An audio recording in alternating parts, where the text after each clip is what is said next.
नमस्ते, आप सभी का स्वागत है मेरे चैनल में चिराग एस्ट्रोलॉजी। और आज हम बात करेंगे धनु राशि की। धनु राशि यानी जहां पर आपकी कुंडली में 9 नंबर लिखा है और वहां पर चंद्रमा है तो आपकी राशि धनु है। मैं मून साइन की बात कर रहा हूं। तो धनु राशि में 2017 के 26 जनवरी को शनि महाराज आ रहे हैं। वृश्चिक से राशि परिवर्तन करके 2017-26 जनवरी को शनि महाराज आपकी राशि में आ रहे हैं, इसलिए बहुत ज़्यादा इफेक्ट आपको पड़ेगा। अब तक वो आपसे 12वें स्थान में थे आपकी राशि से। तो पिछले 2.5 साल में बहुत सी चीज़ें हल्की सी शुरू हुई होगी जिसमें कुछ आपको दिखाई नहीं दिया होगा या बहुत सी चीज़ें अटकी होगी।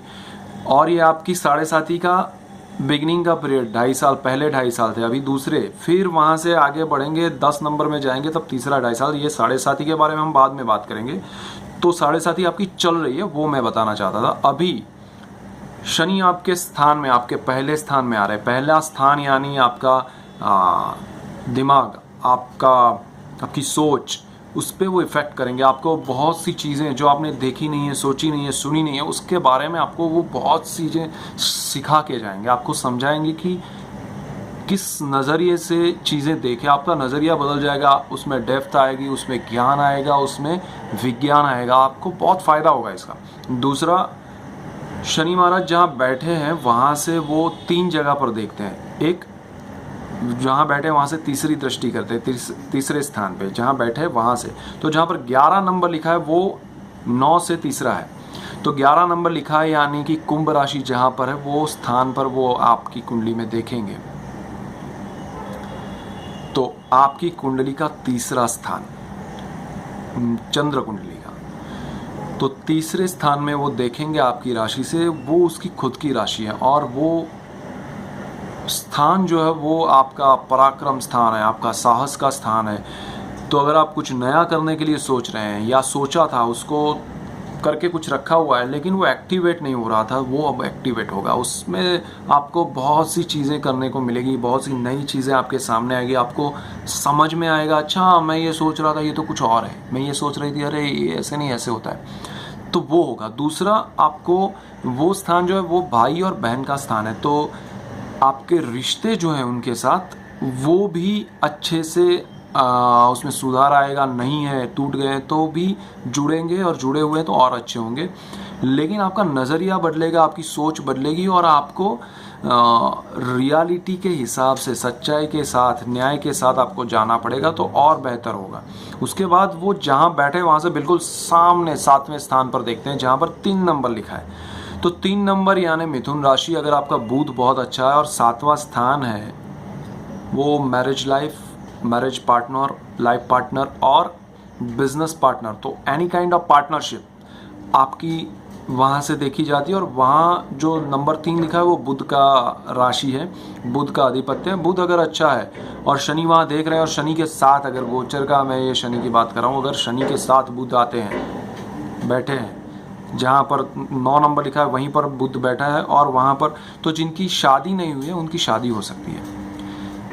और जिनको बिजनेस में कुछ करना था, अब तक कुछ मटेरियलाइज नहीं हो रहा था, तो वो कुछ एस्टेब्लिश हो सकता है। और उसके लिए बुध अच्छा होना ज़रूरी है। और अगर आपका पार्टनर अच्छा नहीं है, लाइफ पार्टनर अच्छा नहीं है, बिजनेस पार्टनर या जॉब में अगर कोई पार्टनर है, जो भी किस्म की पार्टनरशिप है, उसमें अगर कुछ प्रॉब्लम है, वो ईमानदारी नहीं है वहाँ पर, तो उसमें प्रॉब्लम्स आएंगे, उसका सॉल्यूशन भी आएगा। लेकिन वो प्रॉब्लम और सॉल्यूशन के बीच का समय आपको ज़रा तकलीफ देगा, लेकिन अल्टीमेटली अच्छा होगा। बिकॉज जो चाहिए लाइफ में, जो रियल होना चाहिए, जो सही होना चाहिए, वही होगा।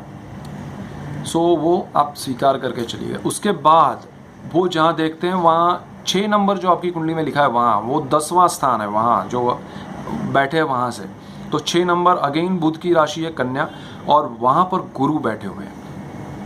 गोचर के ग्रह की बात कर रहा हूँ। गोचर के शनि आपकी राशि में आ रहे हैं और गोचर के गुरु वहाँ पर बैठे हैं। तो वो 10वां स्थान कर्म स्थान है और वहाँ देख रहे हैं। तो आपका जॉब, बिजनेस जो भी है, और एक पिता का भी स्थान है। तो पिता इन सब चीज़ों से रिलेटेड आपको वो हिलाएंगे सब चीज़ें। आपका जॉब चेंज हो सकता है, आपका बिजनेस चेंज हो सकता है, आपका पोजीशन चेंज हो सकता है, आपको फादर के साथ रिलेशन अच्छे हो सकते हैं। और अगर आपका बुध सही नहीं है तो ये सारी चीज़ें उल्टी भी हो सकती है, थोड़ा ध्यान रखिएगा। और आप अगर ईमानदारी, सच्चाई, न्याय के साथ चलेंगे तो थोड़ा अच्छा रहेगा, अदरवाइज़ आप उसका नेगेटिव रिजल्ट पाएंगे। और वहाँ पर एक चीज़ अच्छी है कि वहाँ पर गुरु बैठे हैं, तो गुरु और शनि का केंद्र योग भी बनता है और गुरु और शनि का विजडम योग बनता है, बिकॉज शनि वहाँ पर गुरु पर देखते हैं, उनकी एक दृष्टि 10वीं दृष्टि गुरु पर पड़ेगी वहाँ आने के बाद।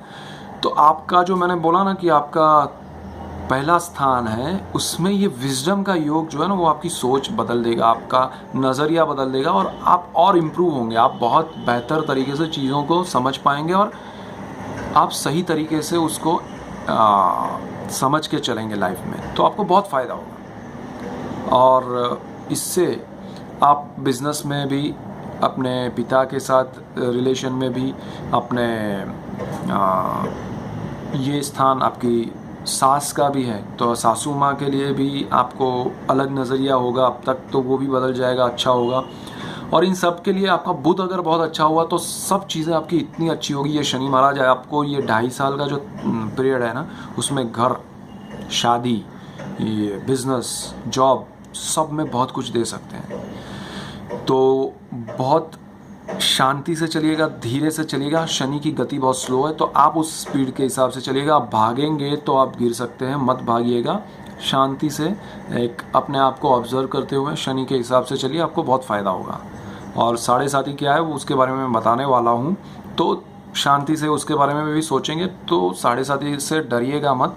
लेकिन अभी जो है उसका क्या फ़ायदा उठाना है वो मैंने आपको बता दिया, और आगे क्या फ़ायदा होना चाहिए उसके लिए मेरा चैनल सब्सक्राइब कीजिए, लाइक कीजिए, शेयर कीजिए, लोगों को बताइए, और मज़ा आएगा, आपको सीखने बहुत कुछ मिलेगा, जानने मिलेगा, इसका फ़ायदा उठाइए।